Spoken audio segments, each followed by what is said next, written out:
وَإِذَا خَلَوْا إِلَىٰ شَيَاطِينِهِمْ، اور جب یہ منافقین تنہائی میں چلے جاتے ہیں اپنے شیطانوں کے پاس. شیاطین شیطان کی جمع ہے. لوگ کہتے ہیں جی درس تو بہت اچھا ہے، ذرا لب و لہجہ نرم کرو. تو شیطان کا ترجمہ ہم صوفی سے کر سکتے ہیں؟ کیا شیاطین کا ترجمہ تبلیغیان سے جائے گا؟ شیاطین کا ترجمہ تو شیاطین سے ہوگا نا.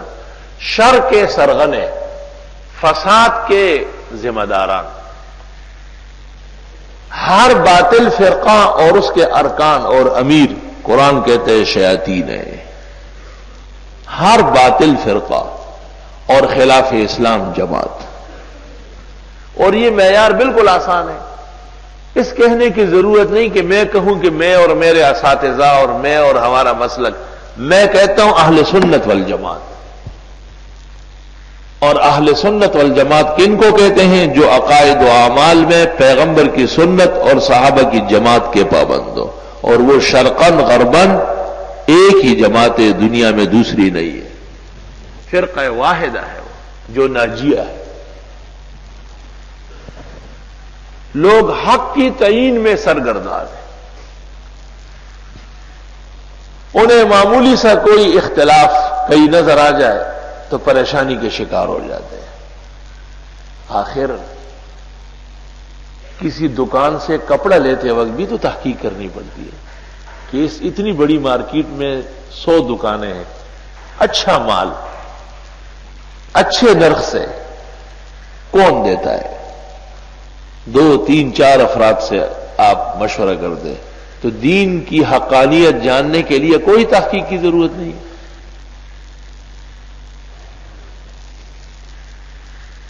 پھلوں اور سبزیوں کے بازار میں جا کر آپ تازی، اعلی اور میٹھی اور اچھے نرخ سے تلاش کر دیں تو یہ معلوم کرنا کوئی مشکل کام تو نہیں قرآن کریم کی روشنی میں کہ بھئی علماء حق اور جماعت حق کا متعین کر دیجیے. اور اس کی ضرورت ہے. اس لیے سورۃ فاتحہ میں فرمایا اہدنا الصراط المستقیم، تو متعین فرمایا صراط الذین انعمت علیہم. یہ وہ لوگ ہوں گے جو انعام یافتگان ہوں گے، یعنی انبیاء. تو انبیاء پر بھی تعان کر لیا کہ جی یوسف علیہ السلام ڈکٹیٹرشپ کا مطالبہ کر رہے تھے اور ان کی حیثیت مصر میں وہی تھی جو اس وقت اٹلی میں مسولینی کی. ایک معصوم پیغمبر کو ایک کافر محض کے ساتھ تشبیہات دینا دنیا کا کون سا دین اور ادب کی کون سی ادا ہے؟ اور جی داؤد علیہ السلام بری سوسائٹی سے متاثر ہو گئے تھے. پیغمبر بری سوسائٹی کو ٹھیک کرنے آتے ہیں یا وہ خود متاثر ہوتے ہیں؟ جب نبی برائی سے متاثر ہوتے تو نبی نبی رہتے. یہ تو نبوت کا انکار ہے بالکل. اور یہ کہنا کہ حضرت نوح علیہ السلام نے جب کافر بیٹے کے لیے دعا کی اس وقت وہ ایمان کے معیار سے نیچے گر گئے تھے، یہ تمام عبارتیں اسی طرح انشاءاللہ لکھوائیں گے اپنے مقام پر. تو انبیاء پر بھی اعتماد نہیں رہا. پھر دوسرا درجہ ہے صدیقین کا، جنہوں نے انبیاء کی تصدیق کی اور اس کی پہلی جماعت صحابہ ہے. ان پر طعن شروع ہو گیا. تیسری جماعت ہے صحابہ کے متبع مجتہدین. ان پر طعن شروع ہو گئے شہداء جنہیں قرآن نے کہا ہے.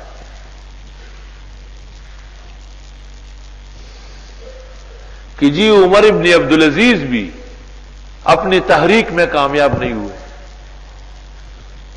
اور غالباً انہوں نے وہ ماحول پیدا نہیں کیا جو ایک مجدد کو پیدا کرنا ہے. اور والصالحین چوتھا صنف نیک لوگوں کا. تو مجدد سے لے کر شاہ اسماعیل کے بارے میں لکھتے ہیں کہ جتنی تحریکات اٹھی ہے یہ سب کے سب ناکام ہو چکی ہے اور انہوں نے تحریک کے لیے وہ سامان پیدا نہیں کیا جو ان کے ذمہ فرض تھا.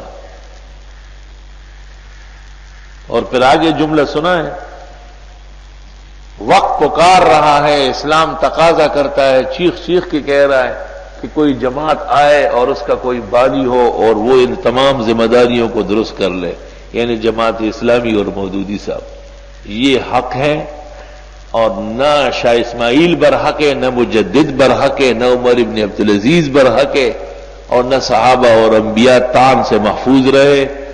تو انعم اللہ علیہم من النبیین والصدیقین والشہداء والصالحین، چاروں فرقوں سے گر گئے۔ جب چاروں فرقوں سے گر گئے تو انعمت علیہم نہیں ہے، جب منعوم نہیں ہے تو اب اندیشہ ہے کہ مغضوبین ضالین کا فرد ہوگا، اور اس کا پتہ بقرہ کے دوسرے رکوع میں چلا کہ ہاں یہی لوگ ہیں، کیونکہ یہ صحابہ پر اعتراض کرتے ہیں اور صحابہ کرام پر طعن کرتے ہیں، ان کے مراتب اور مقامات ایمان و اعمال کا انکار کرتے ہیں، اور لوگوں کو وہ مجرمین کی طرح اور مفسدین کی طرح دکھاتے ہیں۔ وَإِذَا لَقُوا الَّذِينَ آمَنُوا، اور جب یہ ملاقات کرتے ہیں ان لوگوں سے جو ایمان لائے، قَالُوا آمَنَّا، کہتے ہیں ہم ایمان لائے ہیں۔ یہ سب کے ساتھ چل سکتے ہیں، مبتدئین کے ساتھ ان کی دوستی رہتی ہے۔ قومی اتحاد کے صدارت مفتی محمود سے انکار کرنے والی پہلی جماعت دنیا کے اندر مودودی جماعت ہے، یاد رکھنا۔ انہوں نے کہا تھا کہ ہم مفتی محمود کو صدر نہیں مانتے۔ دوسری جماعت بریلوی ہے اور تیسری جماعت نیشنل والے۔ پہلا طعن جو کر رہا ہے پاکستان میں صحابہ پر، وہ مودودی اور اس کی جماعت ہے۔ بعض لوگ کہتے ہیں کہ جی جماعت تو نہیں کر رہی، وہ سیاسی خدمات، غلط ہے۔ ہر جگہ مقابلے اور مناظرے کے لیے انتظام جماعت کر رہی ہے۔ مودودی صاحب پر اعتراضات اور ان کے علمی جوابات پر جو رقم پیش کی گئی وہ دنیا کو پتا ہے۔ جب ہم سے ملتے ہیں، مولانا فضل الرحمان سے اور سمیع الحق سے ملتے ہیں تو آمنا، وہ ہم بھی تو دیوبندی ہے، وہ ہم بھی تو احناف ہیں، ہم بھی تو اسلام کے نظام عدل کے قیام کے لیے کام کر دے۔ وَإِذَا خَلَوْا إِلَىٰ شَيَاطِينِهِمْ، اور یہ جب چلے جاتے ہیں اپنے جیسے شیطانوں کے پاس تو کہتے ہیں طالبان داڑھی رکھوا کر ظلم کر رہے ہیں، طالبان خواتین کا پردہ کرا کے ظلم کر رہے ہیں۔ تو وہ نظام جو محمد الرسول اللہ صلی اللہ علیہ وسلم لے کے آئے ہیں ان میں خواتین باپردہ ہوگی، اور وہ نظام جو جناب نبی کریم صلی اللہ علیہ وسلم لے کے آئے ہیں ان میں مردوں کے چہرے پر داڑھی ہوگی۔ اگر آج کسی کی نہیں ہے انشاءاللہ کچھ دن بعد آ جائے گی، لیکن ایک نہ ایک دن اس امتی کا چہرہ نبی کی سنت سے آراستہ ہوگا۔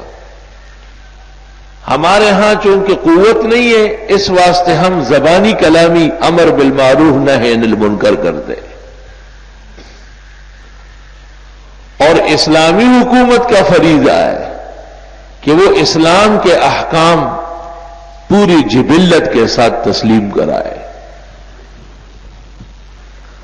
آپ نے کل واقعہ سن لیا کہ آن حضرت صلی اللہ علیہ وسلم نے رات کو صحابہ کی حاضری لی۔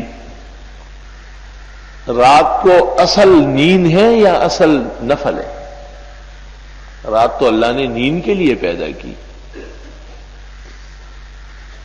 نوافل اور عبادت کرنا تو ایک شوکت ہے، خدا تعالیٰ کا انعام و احسان ہے، لیکن رسول اکرم صلی اللہ علیہ وسلم نے باقاعدہ حاضری لی، اور اس حاضری پر افراد کو طلب کیا اور ان کو حسب حال ارشاد فرمایا، ان کی اصلاح فرمائی۔ اس سے پتہ چلا کہ غیر ضروری امور بھی ضروریات دین کے لیے اسلامی نظام کے مطابق ضروری ہو جاتے ہیں۔